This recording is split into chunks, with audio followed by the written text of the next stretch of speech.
tambouriner à la porte, donner des coups de pied jusqu'à ce que le verrou cède, est à peu près ce à quoi ressemble la violence psychologique. Sous ce terme générique, on peut inclure de nombreuses manifestations d'une volonté de prendre le contrôle de l'autre. Le plus souvent, cela se produit au prétexte d'éviter que la violence ne devienne physique. Oh, non pas que l'agresseur s'en chargera lui-même. Lui, au contraire, prétend être là pour éviter que sa victime ne se retrouve dans cette situation et considère que son action est profitable. Grâce à son insistance, il prouve son désir de ne pas laisser sa victime devenir la victime de quelqu'un d'autre. D'ailleurs, pour lui, tout ennemi qui se mettrait au travers de sa route ne serait là que pour faire souffrir l'autre.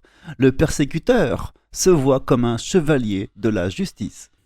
Comme si le grand nombre de contradictions qu'il y a dans cet énoncé ne suffisait pas, il convient d'aller au-delà des apparences et des raisons qui sont affichées. Ce que veut le persécuteur est de ne pas être dépossédé de la partie de lui-même qui se reflète chez sa victime et que, entre parenthèses, il déteste. Pour lui, elle n'est qu'un sous-produit de la valeur, de la solidité de sa conception du monde, qui ne saurait souffrir la moindre exception. Et pour le prouver, il n'hésite pas à créer lui-même la situation qu'il désire tant combattre. Pourtant, cela n'est fait que sur le plan psychologique. Ce n'est qu'un prototype de ce qui pourrait se passer sur le plan physique, ou du moins symboliquement. Dans son esprit, il agit pour le bien, mais surtout pour le bien de sa conception de la réalité. Ensuite, comme c'est notable dans les cas de torture psychologique, il accorde à sa victime des récompenses futiles, et la plus économique de toutes est encore celle qui consiste à simplement calmer sa colère lorsque sa victime prouve sa soumission. La victime en réalité est complètement tourneboulée. On lui souffle le chaud et le froid, elle est obligée d'afficher l'inverse de ce qu'elle ressent. On modèle son esprit et elle mettra beaucoup de temps à élucider ce qui est illogique dans ce comportement. Quand ce sont des enfants, ils préféreront intégrer ce comportement pour préserver leur sentiment de sécurité, ainsi pris en otage. Et finalement, il intégrera que pour obtenir ce qu'on veut dans la vie, il faut prendre en otage le sentiment de sécurité des autres. Cas d'école! Une mère paniquée de nature décide elle-même de qui doivent être les amis de son enfant ou pas. Il y a déjà eu 2 morts suspectes dans cette famille, et les explications ne sont pas très convaincantes.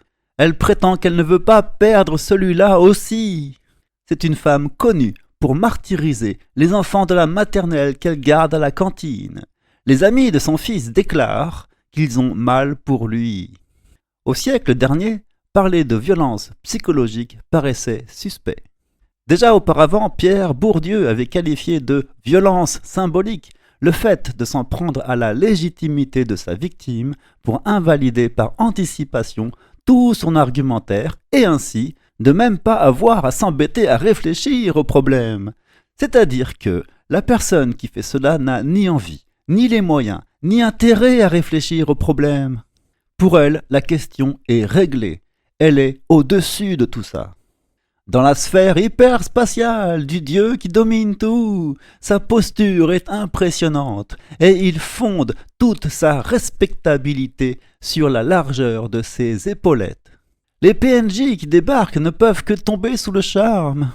La vieille sorcière dont il est question utilisait plutôt la technique de la victimisation, mettant en avant la fragilité de son petit corps squelettique.